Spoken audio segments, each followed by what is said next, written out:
Hello, hi class. So today I'm going to deliver the last lecture to you. So it's supposed to be the synchronized lecture, but I'm very sorry because I have something up yesterday. So here we are. So this is our last lecture in the recording video. Okay, so we are already finished with all the chapters in this course. So the last part is in a case study. So it's not in a chapter or something. It's just a one topic on the case study. So we're going to focus on this one technique. Okay, it's called web mining and search engines. So what is web mining and so on, I'm going to explain about that in this lecture video. Okay, so the contents for this lecture. So I'm going to explain to you about the web content mining, web usage mining, web structure mining, modern search engines, and the last one is on the page rank algorithm. Okay, so we are going to cover all these five lah in this video lecture. Okay, so let's go for the introduction first. Okay, in your notes, slide notes, okay, I give to you, okay, I provide to you this one link of the website. So this is the left view of the current total number of website. Um, Actually, if you click on that link, okay, it's going to link to you, okay. So dia akan buka dekat satu website ni, dia akan tunjuk total live website currently. Okay, if we are in the class right now, I'm going to ask you, okay, maybe you can take a guess how many you think the number of total website current. So since we are in the last in the video lecture, so I'm just going to snapshot. Okay, so this is more or less lah the number of total number website. Okay, right now, so it's about 1.9 billion. So that's a lot. So that's a lot of information. Okay, we have search engine, so everything. So we have a 1.9 billion web pages. So all this has a lots of um, information. So to get to mining all the data, all the information for the website, we will have to use this technique, web mining and search engines. So web mining, there are three categories of web mining. Okay, first one is content mining, second is usage mining, and third one is structure mining. So all this has a different type. So for content mining, we're going to extract the information from the web page content. Okay, while usage mining, we're going to extract the information, okay, from the user interaction log. And the last one is structure mining, we're going to extract information from hyperlink structure of web. So all these three different methods lah. Okay, we're going to start the first one, content mining. Web content mining. Okay, so as stated in here, web content mining deals with extracting relevant knowledge from the contents of a web page. So during the content mining, we're going to ignore all the web pages linked to a given web page or how users interact with it. So what we're going to focus on the knowledge, okay, the information from the web page only. Okay, so we're going to have a based on the location and frequency of the keyword. Okay, although these approaches, it give us two problems. So the problem we deal here is first one with the problem with the scarcity, and second one the problem with abundance. So the scarcity, the problem occurs with the queries that either generate a few results or no result at all, or the abundance too many results. So we don't want no result, we don't want too much result. Okay, we don't want a few results, so we want the result is like exactly how the number it should be, not too much, not too many, not too few. So it's supposed to be like cukup-cukup je lah kan. So we don't want these two problems to ni lah, to counter with these two problem. Okay. So the root cause of these two problem is the nature of data present on the web. Okay, the data is usually present in the form of HTML, which is semi-structured, and useful information is generally scattered across multiple web pages. So to encounter with these two problems, we have technique lah. Okay, first one is called as a web document clustering. So you already learned the clustering in the last chapter with Dr. Ko. So this is more or less, okay, we are going to apply clustering technique that you learned in the chapter um, to ni lah, web clustering document. Okay, the approach sama juga to manage a large number of document based on keywords. So the core idea is to form meaningful clusters of the web pages instead of returning a list of pages arranged by their rank. So we want the web pages, okay, kita tak nak dia punya number of rank lah. Okay, macam Google search result, so it's based on the rank. So we don't want that. Kita nak dia punya keywords sesama. Okay, so we going to explain the technique that you learn in the clustering. Okay, for example, okay, k-means or the accumulative clustering. Okay, these two methods can be achieved, can be used to achieve the goal. Okay, so the input will be applied for the input attribute. Okay, will be set untuk kita apply clustering technique. Okay, generate vector of word and the frequency of the given web pages lah. Okay, tapi still not enough for you to give the adequate result. So that's why web document clustering is not the main solution to our problem. So we have improved. Okay, then we have another techniques we call as a suffix tree clustering. So this is a next technique, suffix tree clustering, which is also known as STC. So this clustering, okay, is based on the phrases rather than frequency of keyword. So previously the web document is based on the frequency of keyword. So the suffix tree clustering based on the phrases. Okay, so it's based on these three steps lah. Step 1, kita obtain text from the web pages. Okay, for every sentence in the text kita akan filter common words, okay, and punctuation. So mana words yang tak perlu tu kita akan buang. Okay, and then yang mana macam words like ada ada word yang macam panjang-panjang tu kita akan jadikan dia sebagai root word saja, and then make a tree based on the output from the step 1, and then step 3 kita compare the trees obtained from the various document. Okay, so let's take a look example. So this example, okay, let's say we have this type of sentence lah, ada two sentences here. So first sentence is art of computer programming is best book ever written. So daripada first sentence, so we're going to filter out all the unnecessary word that of tak penting. So art computer programming, so is so filter out. So best book ever, so yang kata penguat pun tak penting, so kita totally ignore that. Okay, written, so you're going to the written is a past, so kita jadikan dia sebagai root word, ni root word. Okay, right, so jadi art computer program best book right. Okay, for the second sentence, every computer scientist should read it. So every tu kita filter out, computer scientist, okay, should sama juga, so kita buang, read it pun kita buang, so dia tinggal computer scientist read. So this is all the root words yang penting lah dia punya phrases tu. So daripada sini, okay, root dia, so art computer program best book right. Okay, dia akan jadi dalam bentuk tree. So the second sentence, computer scientist read. So that's how lah suffix tree clustering works. So daripada ayat yang panjang tu, dia filter out and then it is listed out for dia punya wording tu macam pokok lah, sama macam decision tree. Okay, so there is another terms we call as a resemblance and containment. Okay, for the resemblance and containment is needed to improve the query result. Okay, for like example, this terms resemblance, so this for how similar two documents are to each other. Sama ada the two document tadi macam tadi sama ke tak.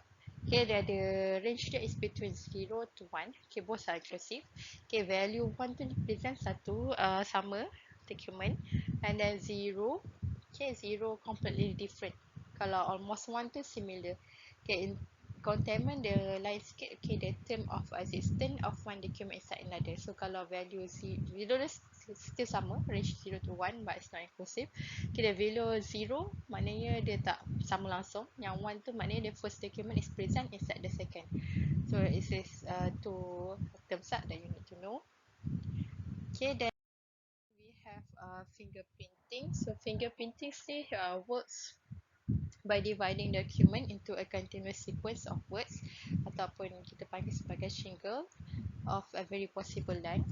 Okay, for instance, kita ada dua dokumen kat sini. Document 1 stated dia punya sentence I love machine learning. Document 2 I love artificial intelligence. So dia punya sama dia. Okay, I love lah. Okay, yang lain dia machine learning dengan artificial intelligence. Okay, so that is fingerprinting.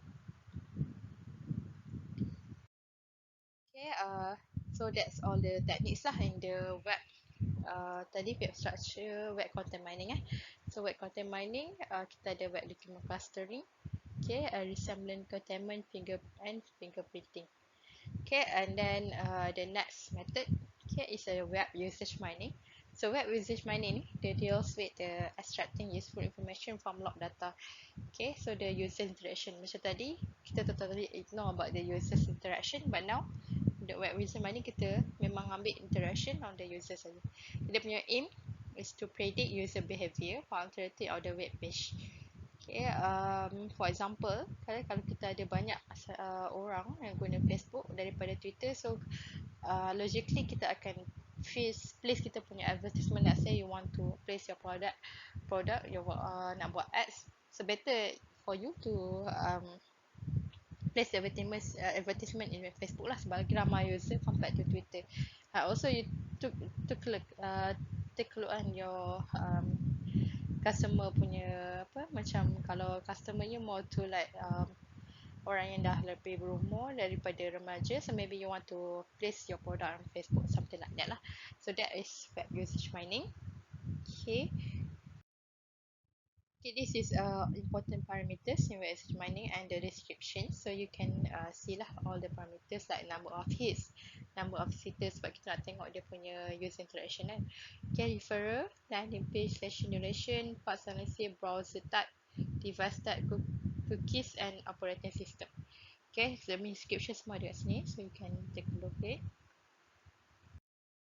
Okay, the next one kita ada web structure mining. So web structure mining ni lain sikit daripada tadi. Tadi kita nak tengok user interaction, but this one is information from the hyperlink structure of the web. So the discover web structure is also used to identify the hubs. Okay, the web structure plays an important role in ranking of web pages. So this is like when you type something on the Google, okay, and all the search result keluar. Okay, so dia punya apa? Selalunya kita akan tengok result on the page 1 je lah. So page 2 maybe and so on kita tak tengok. So macam mana dia punya search result tu nak keluar dekat page 1 tu. So that is based on web structure mining lah. So dia punya information based on hyperlink. So kalau lagi banyak hyperlink tu, dia punya page result will going to appear on the page 1 lah. Something like that. So it's work like this. Okay, based on hits lah. Which is stand for hyperlink induced topic search algorithm. So this hits algorithm is an algorithm that analyze hyperlink structure of the web in order to run web pages. So kalau web pages tu lagi rank dia number 1, so dia akan appear dekat first page ke something like that. Okay, this was developed by this guy lah, John Campbell in 1999. It was used when the internet was still a nascency and web page directory were used widely. Okay, sama macam sekarang still uses this algorithm. So the works based on the concept of hub centrality, and it's based on the assumption that web pages which act as a directories are not themselves authority lah. So dia adalah berdasarkan mathematics punya graph theory punya theorem. So I'm not going to go much more details on the mathematics side. So this is just a theoretical surface here. Okay, so this is hub centered authority. So H1. Okay, so daripada sini, okay, katakan kita ada page. Okay, page kita nak search tu. So page H1 dia akan link kita punya kita Google something, okay, from the Google, and then for search result. So yang page 1, okay, so you katakan you click something, okay, it's linked to another website. So this one the link to a website yang pergi tu A, let's say. And then H2 pun sama juga, okay, dia keluar dekat apa, you click dia balik pada A. So H3 pun dia pada A. So maknanya A tu adalah dia punya ni lah, yang result yang utama page rank dia. So selain daripada A, H1 juga link pada B, C and D, something like that. So that's what we call as a hub authority. So dia ni lah, dia punya its algorithm ni. So selain daripada hub authority ni, this one lah example of web page structure. So dia punya theoretically dia akan dia punya link ni, so dia guna graph theory. So it's based on the mathematic, but I didn't cover the mathematic parts in here. So it just so what, maybe you don't need to know that much detail. So it's just like something that it works like a matrix. So when N1 link with N2, so kalau kita translate dia dalam matrix, so N1 to N2 is 1. So kalau N1 to N3 1, N1 to N4 1. Okay, so dia kalau matrix dia jadi 1 1 1 macam tu. So kalau dia tak link, contohnya N1 dia tak link dengan, okay, dia link dengan semua, okay, dia tak link dengan diri sendiri lah. So dia tak link dengan diri sendiri, so dia jadi 0. So macam N4 ni dia link dengan diri sendiri, so it's equal 1 1 1 1. So N4 semua 1 macam tu. So all the linkage ni dia akan translate into the matrix. So from the matrix dia akan perform lah. Kalau you dah belajar linear algebra, okay, masa foundation ke degree ke dulu, so it's going to list out to the eigenvalue, eigenvector, so on. So but don't worry about we will not cover into that mathematic part. So this is just a theory lah. So it's use graph theory basically in the mathematics. Okay. So the next one we just go to the modern search engines.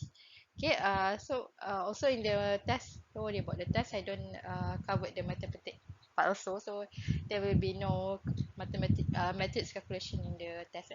Okay, so for the next, okay, this one is introduction to modern search engine. Okay, as you know, the first search engine was created in the 1990s, okay, by this guy called Alan Emtish. So it's a student from the McGill University in Montreal, and then dia punya nama tu apa? He was known as Archie. Okay, dia punya search based on the keywords, okay, and show all the web pages containing keywords that we given to as input. Okay, this is also dia punya started from the Google. Okay, mungkin nak jadikan cerita pada tahun 1996.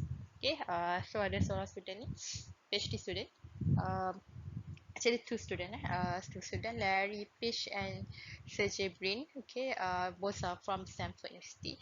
So they started a research project called Bedrock. Okay, it was based on the web page ranking algorithm, okay, developed by them. Okay, eventually they changed the name to Google. So the name actually Google tu dapat daripada dia salah eja Google. So Googol, but the number 1 followed by 100 zero. So they use the page rank algorithm. Okay, so dia jadi Google lah. Okay, fast forward, Google or Bing telah digunakan sebagai page rank modern search engines until now. So it's that's a little bit history about modern search engines. So I already include in here. Okay, so you can see, but it's not too details. Okay, the first search engine was this one by Archie in 1990. Okay, and then in 1994 we have the first web crawler. Okay, this is going to be your lab report 4 later. And then we have Google in 1996 and voice recognition in 2010. Okay, before the internet, we use the index card. Okay, it works same like page algorithm. Then we have the web directory. This one is Yahoo. Then we have natural language search, semantic and search engine. And now we have the artificial AI chatbots. So you can read by yourself. So if you Google the history of modern search engine, so that's a little bit more lah what I just explained to you just now. Okay, so this information I took from Wikipedia. So as for January 2002, early this year, so Google has a market share 92%. That is the world most used search engines. Okay, Google paling banyak. Bing boleh lah. Okay, Yahoo dah tak ramai orang guna dah. Okay, it's like dying here. Okay, and then ada another one is Baidu, Yandex, DuckDuckGo and others lah. So I never heard lah DuckDuckGo ni. So mostly we memang guna Google. Okay, in fact it's dah jadi macam verb So macam bila cakap ataupun tanya something, people just like you Google it by yourself. So it's become something like kata kerja lah. Okay, so dia punya famous tu. Okay, so that's how Google's okay starting and so on. Okay, so this is a architecture of a search engine. Okay, we as a user, we have a user profile. So daripada user tu, so kita ada query processor. Okay, query checking, strategy selection, query execution, and this is the daripada sini kita user masukkan apa benda, kata semua, selectkan query semua. Okay, dia akan end up with a search engine result page.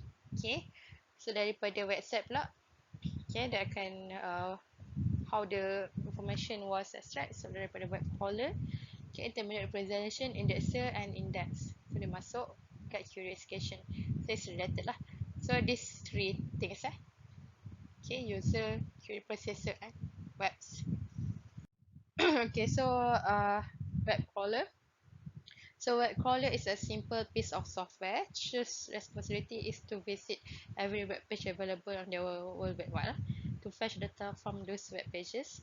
So selain daripada web mining method 3 tadi yang kita discuss early, so there's another way lah to find extract all the information. That's why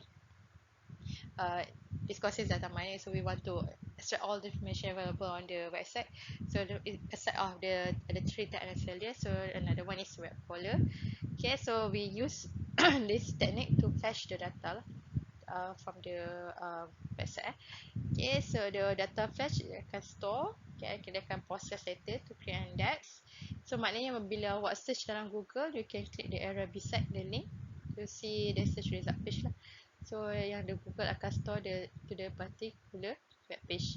So a crawler is sometimes so called as a spider or a bot.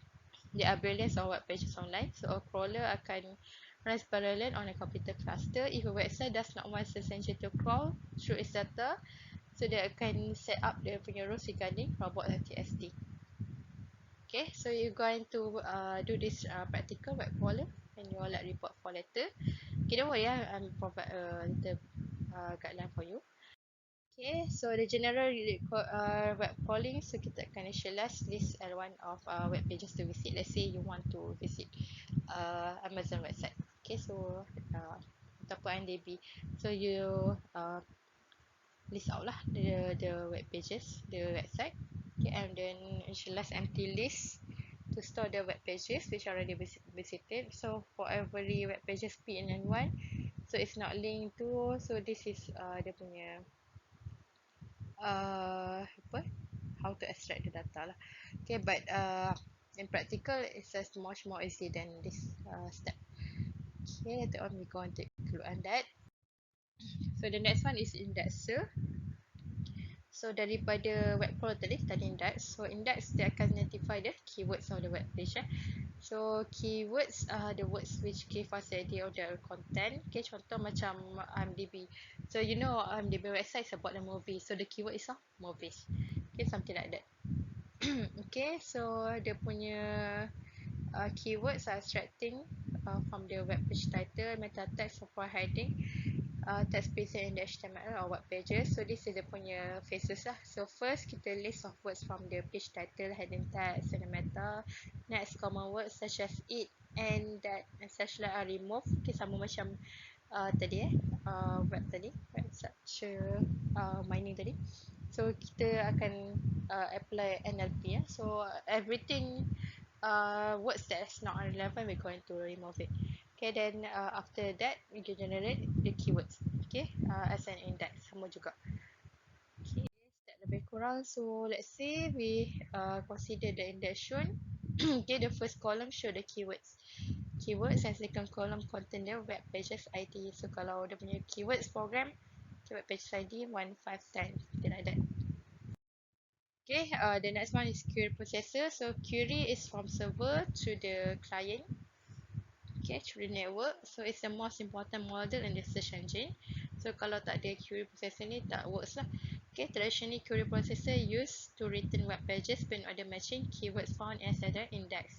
Explain the last section. So it's related. Okay, so the almost at the end. So dia punya apa application is on the page rank algorithm. So page rank is algorithm used by Google search to rank a website in their search engine result. Okay, it's was named after the ready page lah, one of the founder Google, I think. Okay, it's a way measuring importance of website pages. So according to the Google, so that is site kat sini.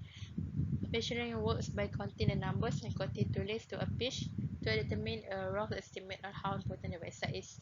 Okay, sama macam tadi So it's not like the only algorithm used by Google to order search engine lah, but it was the first algorithm that used to by the company is the best known.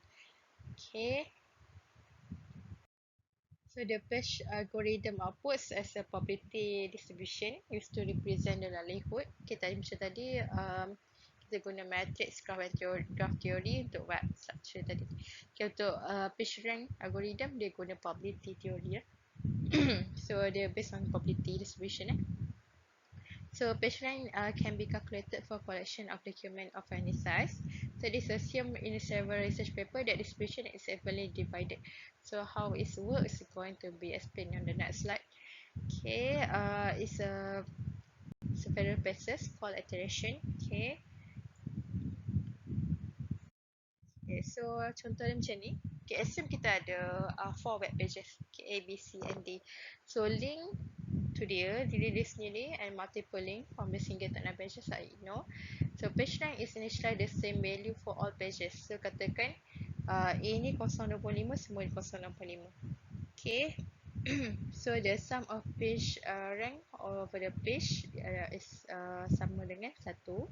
Okay, macam mana pun however later version of page rank dia telah ialah dia telah revise the number but the number is still depends on the based on the published distribution between 0 until 1. Okay, so if we based on the published distribution, that means the value cannot be more than 1 lah. Okay, let's say the initial page tadi tu katakan A is the first page, so the number is 0.25, something like that. So the number is same for all lah. Okay, tadi probability B to C to D to A, each link will transfer 0.25% to A, and acceleration the total is 0.75. Okay, katakan yang ni probability untuk page rank to A. Okay, probability B tambah C tambah D. So 0.25 tambah 0.25 tambah 0.25, saya dapatlah 0.75 Okay, so the page rank tadi. Okay, tadi kita pergi dekat first page. So kalau the next page dah jadi, bagilah. Suppose instead the page B had to link to page C and page A.